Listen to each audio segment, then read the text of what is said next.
Hey guys, welcome back to my channel सिर्फ Ravi official. तो यहाँ पे मैं नहा धो के हो चुकी थी रेडी।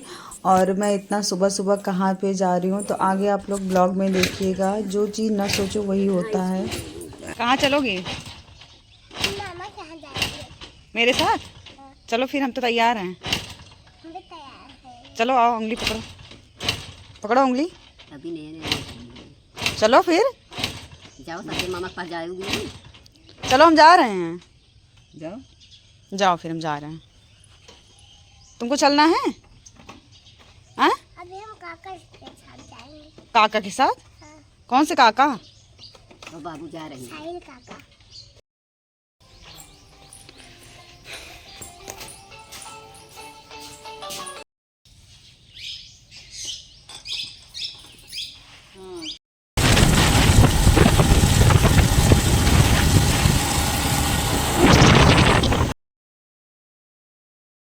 घर से मैं जल्दी जल्दी निकल गई थी क्योंकि मुझे जाना था हॉस्पिटल। और मेरे पापा का एक्सीडेंट हो गया था तो पापा का डॉक्टर ने ऑपरेशन बोला था। तो मुझे पापा हॉस्पिटल पहुंच चुके थे और मैं जल्दी जल्दी यहाँ से हॉस्पिटल गई। और मुझे ले जाने के लिए कोई नहीं था घर पे। पापा ने मुझे छोड़ा है, ससुर जी ने मुझे चौराहे पे छोड़ा क्योंकि ना महादेव थे मेरे और ना ही जेठ जी थे। तो कोई नहीं था, आसपास के घर में भी कोई नहीं था कि मुझे कोई छोड़ दे चौराहे तक ही। तो मैं जल्दी जल्दी भाग के गई क्योंकि पापा का होना था ऑपरेशन और मुझे मेरा जाना बहुत ज़रूरी था। तो वहाँ पे गई फिर पापा का सारी जांच वगैरह हुई। उसके बाद पापा जाने वाले थे ऑपरेशन के लिए। तो मैं मतलब अकेली थी, कोई नहीं था मेरे साथ। मैं इतना घबराई हुई थी और मुझे बहुत टेंशन हो रहा था। मैं थोड़ा थोड़ा क्लिप मैंने ऐड किया है, मतलब थोड़ा थोड़ा क्लिप मैं रिकॉर्ड कर रही थी। तो यहाँ पे पापा जा रहे हैं ऑपरेशन थिएटर में। तो सच में यार बहुत घबराहट सी हो रही थी उस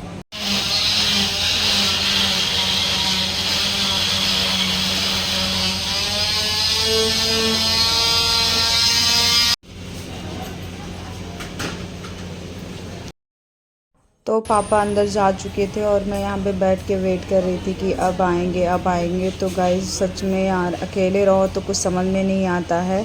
तो मैंने बहुत अच्छे से ब्लॉग नहीं रिकॉर्ड किया क्योंकि पापा की बात थी और मैं ही अकेले थी उनके साथ। तो मुझे ही सब कुछ देखना था। तो थोड़ा बहुत जो मैंने ऐड किया है आप लोग आगे ब्लॉग में देख लीजिएगा। मतलब बहुत कम ही मैंने रिकॉर्ड किया है। तो यहाँ पे मैं वेट कर रही थी, कोई एक एक करके निकल रहे थे। तो मैं सोच रही थी अब आएंगे पापा अब आएंगे।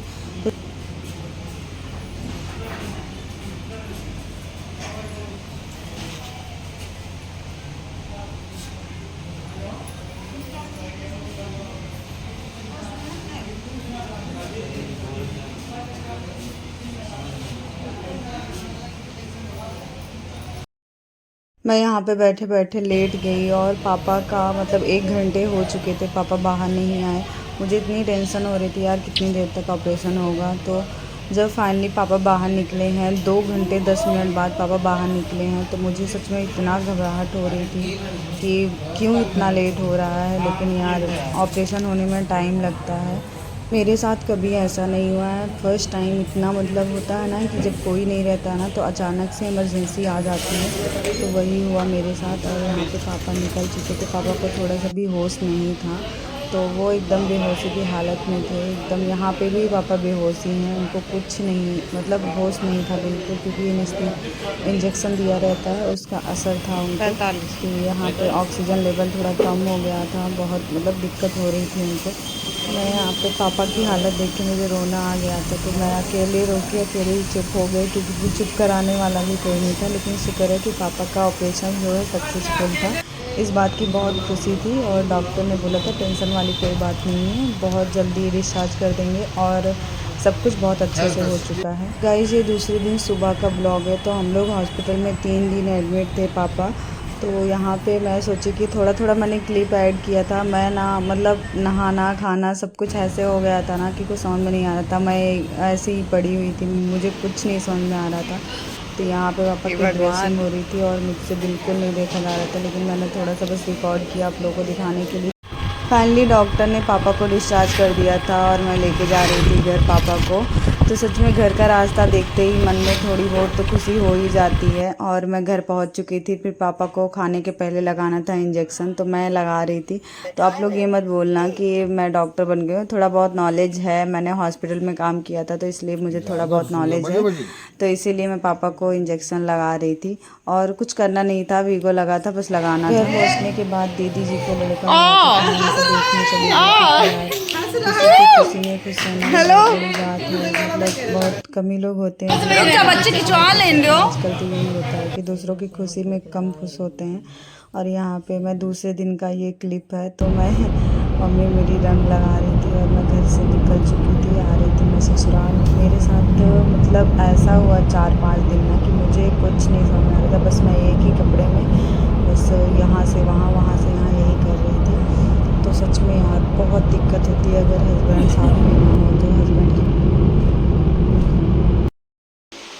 गाइस फाइनली मैं घर पहुंच गई हूँ। कितनी ट्रेजेडी के बाद मैं घर पहुंची हूँ। मैंने सोचा नहीं था कि क्या क्या कैसे कैसे होगा, और इतना भागम दौड़ हुआ है, इतना भागम दौड़ हुआ है कि बहुत ज़्यादा थकान हो गई। और खुशी की बात ये है कि हमारे पतिदेव जी आ रहे हैं, मुझे बहुत बहुत बहुत खुशी है। तो पतिदेव जी का वेट कर रही हूँ। अभी जस्ट मैं घर पहुँची हूँ, थोड़ा सा फ्रेशन अप हो जाती हूँ, उसके बाद पतिदेव जी आ जाएंगे, आप लोगों से ज़रूर मिलवाएंगे। यहाँ पे मैं पतिदेव जी का वेट कर रही थी, तो उन्होंने कॉल किया कि मैं बस पहुँचने वाला हूँ। तो मैं बाहर निकल के और अंधेरे में मैं इतनी खुश थी, मैं अकेले ही, मतलब खुशी मेरी मैं बयान नहीं कर सकती। आप लोगों ने मेरे करवा चौथ ब्लॉग में देखा होगा, पतिदेव जी मेरे पास में नहीं थे, जेठानी भी नहीं थी, तो जेठानी भी आने वाली हैं, आप लोग को नेक्स्ट ब्लॉग में ज़रूर वो देखेंगी। तो मैंने सोचा था कि मैं ब्लॉग आप लोगों के साथ पूरा, मतलब अब मैं ब्लॉग डेली शूट करूँगी, लेकिन वो होता नहीं है कि जो सोचो वो नहीं होता है। लेकिन मिनट में आ जाएंगे गाइज। मैं छत पे आई हूँ, पतिदेव जी का वेलकम यहाँ से करूँगी, यहाँ से देखूँगी कैसे वो आते हैं आज घर पर।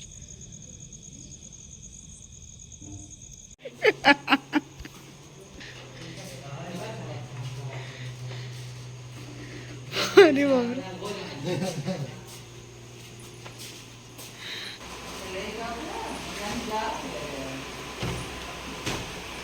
कहीं की देखिए महादेव का तो निराश नहीं है, बात बताओ नहीं।